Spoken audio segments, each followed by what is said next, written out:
uma a cada 3 mulheres vai perder urina involuntariamente ao longo da vida, ao longo das fases da vida.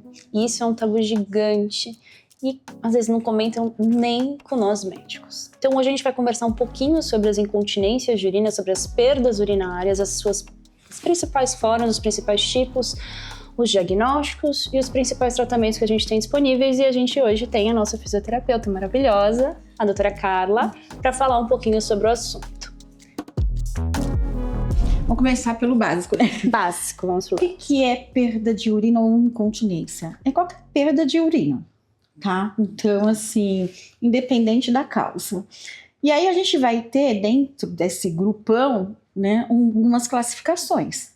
Que a gente vai ter a perda de urina ao esforço, ou seja, quando a gente tosse, quando a gente vai na academia, faz jump, quando a gente faz powerlift, quando a gente faz agora crossline, não, esqueci. Pergunta pra Jéssica. Life, high. Vai cortar isso, né? Vai não. Tudo que qualquer atividade que aumente a pressão intraabdominal, tá? Então, aumentando essa pressão intraabdominal, e se eu não tiver um esfíncter bom e um assoalho pélvico que sustente essa pressão, a pressão que está aqui em cima vai ganhar dessa pressão do esfíncter e da musculatura. Então, acaba perdendo xixi, tá? Então, essa seria perda de urina aos esforços.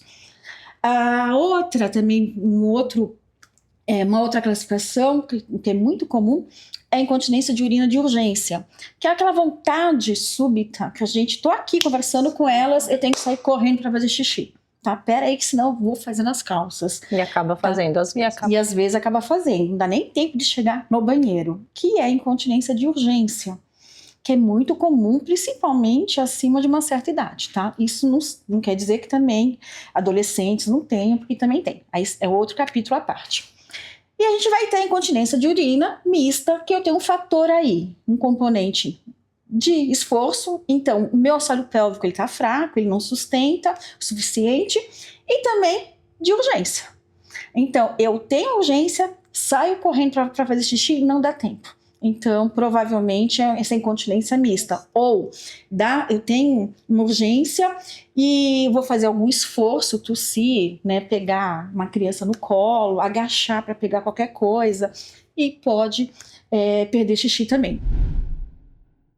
A gente falou bastante sobre a urina, a perda de esforço, aumenta a pressão intraabdominal e esse enfraquecimento tanto do assoalho como do esfíncter. Isso. E o que causa essa de urgência, de sair correndo?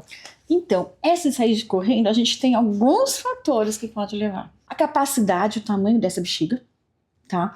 Essa pessoa tem um tamanho adequado? Outra coisa, a complacência. O que é complacência? Essa bexiga, gente, é uma bexiga mesmo, né? Essa bexiga, ela distende o suficiente para adaptar a quantidade de urina? Então, isso são alguns fatores. E tem outros fatores também que podem estar relacionados à parte psicológica. Também a parte de ansiedade, estresse. Pode ser também uma urgência comportamental. Tem muitas pessoas que, elas, diante de uma situação, elas já começam a ter esse estresse da bexiga. A gente costuma falar que é a bexiga nervosa. E tem também, aí já seria um outro diagnóstico, né? Que seria a bexiga hiperativa. Exatamente. Então, ela tem uma alteração aí da dinâmica da contração desse músculo, porque a bexiga é um músculo. Sim. Né? E só que aí a gente entra, para a gente ter esse diagnóstico, tem que ser com o médico, que tem um exame específico para isso, e tem medicação associado ao tratamento da físio. E a gente tem um outro tipo de incontinência também, que seria a incontinência por transbordamento.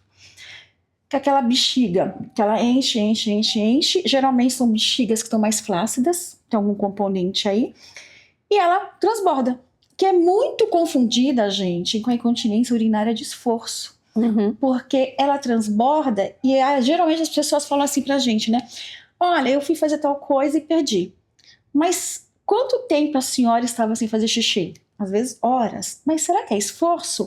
Ou será que ela estava tão cheia que o mínimo esforço transbordou, né? Então a gente precisa tomar cuidado com isso, Érica e Jéssica, por quê? A gente vê muita gente trabalhando todas as incontinências como de esforço. Se for transbordamento e eu for trabalhar como esforço, eu posso estar piorando aí essa de transbordamento, tá? E outra pergunta frequente também, né? Vamos pensar, então a gente falou esses principais tipos. Principal causa de cada um. Principal. Por exemplo, enfraqueceu o assoalho pélvico. O que faz enfraquecer o assoalho Qual que é a pélvico para principal dar uma causa? incontinência de esforço? A gente principal, vamos pensar. Fato de ser mulher. A primeira coisa que veio na cabeça é ser mulher. Mulher básico. A menopausa.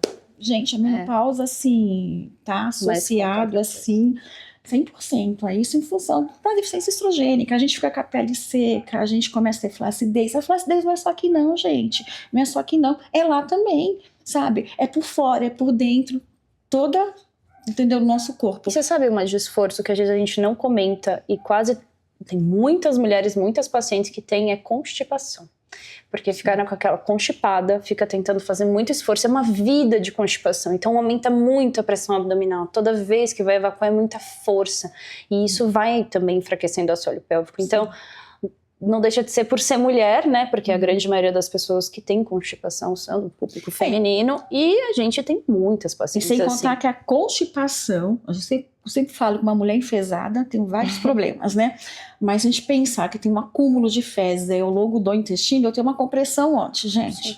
Bexiga. Bexiga. Então eu vou ter uma alteração também. Então, assim, uma coisa acaba levando a outra, né?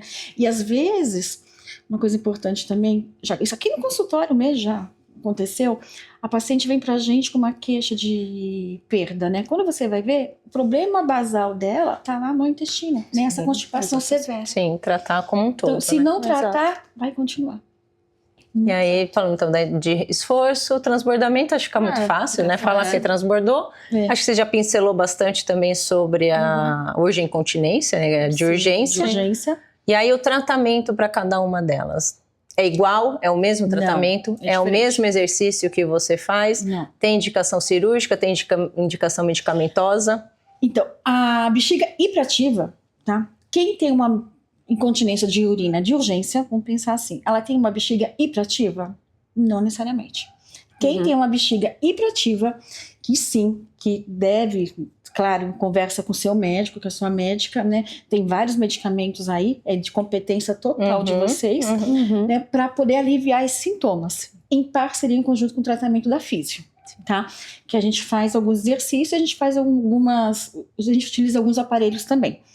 A incontinência de urgência, né, não necessariamente vai usar medicação. Então a gente precisa dar uma avaliada. Entender a causa. Entender a causa. A de esforço, a gente vai trabalhar basicamente com o quê? Exercício do assoalho pélvico, tá? A gente precisa pensar se essa de esforço, se tem lesão de esfíncter ou não. Para isso a gente tem alguns exames que vão investigar. Porque se tiver lesão, a fisioterapia também não vai poder ajudar muito. Então a gente precisa descartar algumas coisas para a gente tratar de forma assertiva. Diante disso, a fisioterapia, os guidelines do mundo todo trazem para a gente que a fisioterapia pélvica é nível mais hard, mais alto para tratamento da incontinência. Tirando outros fatores, óbvio, né? Então, dependendo da lesão, da causa, algumas são cirúrgicos sim. Mas independente da cirurgia, o que a gente sente, que mesmo que tenha uma indicação cirúrgica, tenha uma indicação de um laser, tenha uma indicação, a fisioterapia ela vai estar em todos os tipos de incontinência, em todos os graus de incontinência, ajudando um pouco mais ou um pouco menos, mas como o nosso nível de evidência há de melhora clínica da paciente. Então, não dá para ser só um tratamento médico, um tratamento cirúrgico, ou então, às vezes, só a físio talvez não dê conta, mas o nosso tratamento primordial, incontinência, é igual à fisioterapia. Uma boa avaliação, um bom diagnóstico, entender a causa. E a gente já observou boa físio. também na clínica que, associado a fisioterapia a laser, o sucesso é melhor. É muito. Tá? Tem estudos mostrando, Tem estudos mostrando isso. Isso é muito associado, importante. tá? Então, acho que é muito legal a gente entender primeiro para a paciente, né, para você, entender o que é cada tipo de incontinência, porque nem toda é igual, da mesma forma que nem toda vai ter a mesma causa, então não vai ter o mesmo tratamento, e ainda tem fatores associados, uma constipação, um uso excessivo de cafeína, por exemplo, também pode interferir, um consumo de água num período não adequado, tudo isso é uma avaliação multidisciplinar. Tamanho da bexiga. Tamanho da bexiga, então tanto do médico como do fisioterapeuta, e aí sim a gente tem o melhor tratamento. Não é tudo igual, Não, né? Você jamais. precisa passar por uma avaliação.